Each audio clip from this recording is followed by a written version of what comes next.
No niin, Niva-tunturin menossa, mutta en yöksi. Mutta jos nyt kerkees ennen hämärää tai siis ennen pimeätä kävästä edes. Mutta ensimmäinen tämmöinen pieni esteen ylitys. Tää on sitten metsäautotietä ihan kiva ollut ajaa.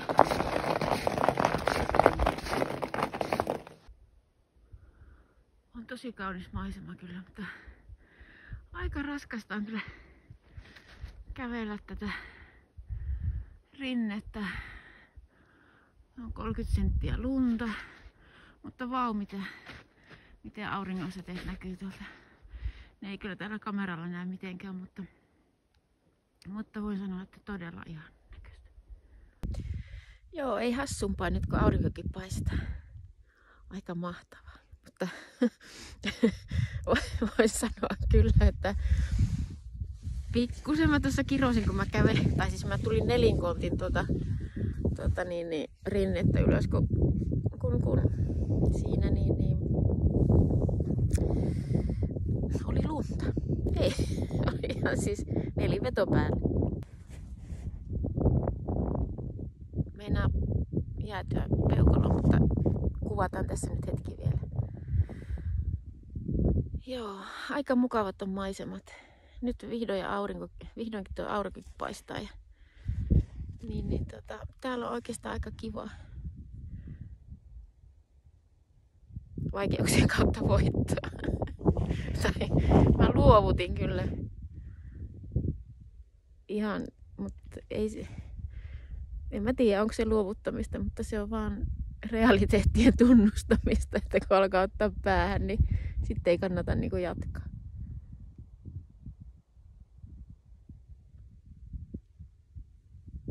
Tuolla on siellä näkyy Pyhätunturikin jossakin.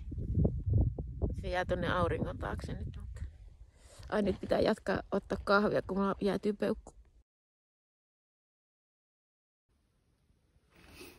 No tuli sitten kuitenkin tähän päivätuvalla käymään. Ihan kiva pikku tupa. Tässä olisi tietenkin voinut ne kahvit juoda ja laittaa vaikka kaminaan tulee. Mutta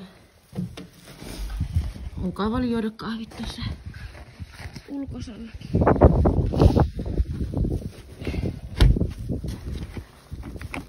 No.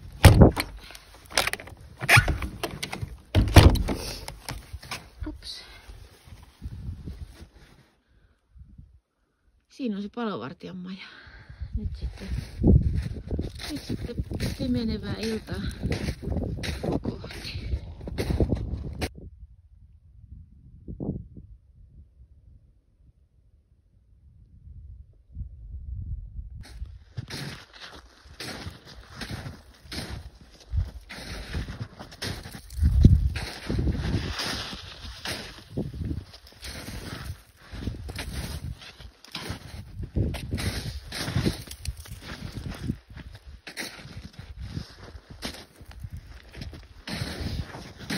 Tässä on vähän tämmöistä ihmeellistä pomppimista. Täällähän on vähän helkkaristi lunta. Ja sitten täällä on kiviä tietenkin täällä lumien alla. Yhtäkkiä saattaa pussahtaa. No kunhan ei nyt toi nilkka.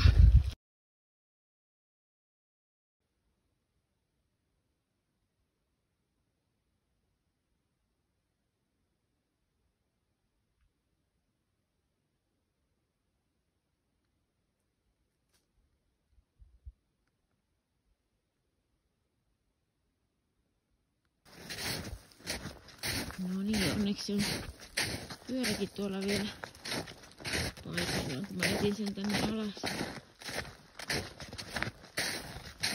Arvelinkin, että ei kai täällä enää tähän aikaan, ensinnäkään tähän aikaan vuodesta kukaan hullu, muut kuin minä.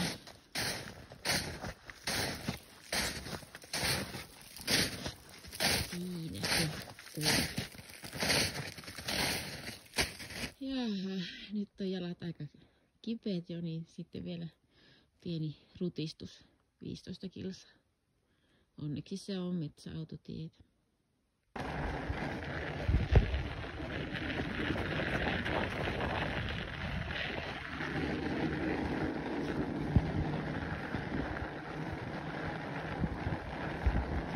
Nivatunturi on tullut nyt käytyä ja sitten tässä ajelen nyt sitten takaisin autolle. Ei ole vielä pimeää, mä jotenkin ajattelin, että olisi tullut aikaisemmin pimeä, mutta vielä näkee hyvin. Ja toki tää lumivalaisee. Siis täällä on ihan kunnon talvi. Talvi yllätti taas. Ei autoilija, mutta meikäläisiä.